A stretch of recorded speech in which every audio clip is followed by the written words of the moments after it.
The NFL knew what they were doing when they made this year's schedule. In Week 17 of last year, you remember, the Las Vegas Raiders got themselves into the playoffs for the first time in 5 years while sending the Los Angeles Chargers home from them. And now, they got the same two teams scheduled to lock horns in Week 1. Both teams have since added stars, and among them are receiver Davante Adams and corner J.C. Jackson.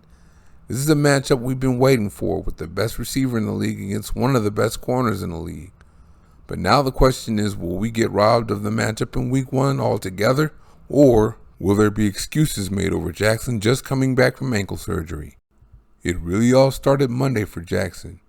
He ended up leaving practice early with ankle soreness, but I didn't take that too seriously when I heard about it. Then the first thing I heard this morning is Jackson had surgery on his ankle and that he'd be out 2 to 4 weeks.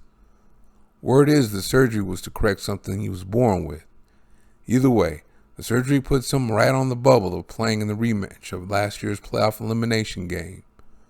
Now I personally want to see him play. If you've been watching my videos, you've seen films that show he struggles with good route runners. He shuts average guys down, but not the big dogs. Remember the one I showed you of him trying to cover Buffalo Bills receiver Stephon Diggs?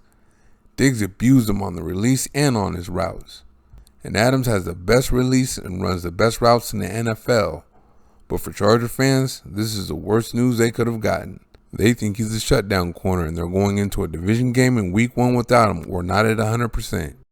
Praise the Lord, Adams is healthy and sharp going into this season. Those that said his production will go down because he changed quarterbacks need to go sit down somewhere and talk to the wall. Here in the real world, the chemistry quarterback Derek Carr had with Adams at Fresno State back in the day is still there. How long does it take for two good players to build chemistry anyway? That's why they're good players. They know how to build chemistry with their teammates. Look what Matthew Stafford and Cooper Kupp did in their first year together. Look what Tom Brady and Mike Evans and all those receivers did in their first year together. Either way, all the reports coming out of training camp is that every ball has been right there for them. And today was the first time they got to put it all on display against an opponent in a joint practice with the New England Patriots. Adams beat Devin McCourty and Jonathan Jones deep for touchdowns, and there are multiple reports that Carr hit Adams in stride on every pass, so Adams is holding up his end. Come on, Jackson, hurry up and heal up and let's do this. Adams versus Jackson is one of the matchups within the matchup everyone wants to see in Week 1. And in his first outing against an opponent in joint practices with the New England Patriots, he was smoking fools, showing he's the same Adams and that Carr was not slowing him down. Meanwhile, Jackson will be out 2 to 4 weeks because of a surgery he could have had a long time ago because it's something that he was born with. Now, the questions are, will Jackson even play in the Week 1 matchup? And if he does, will he have excuses if it doesn't go the way he wants it to? We'll soon see.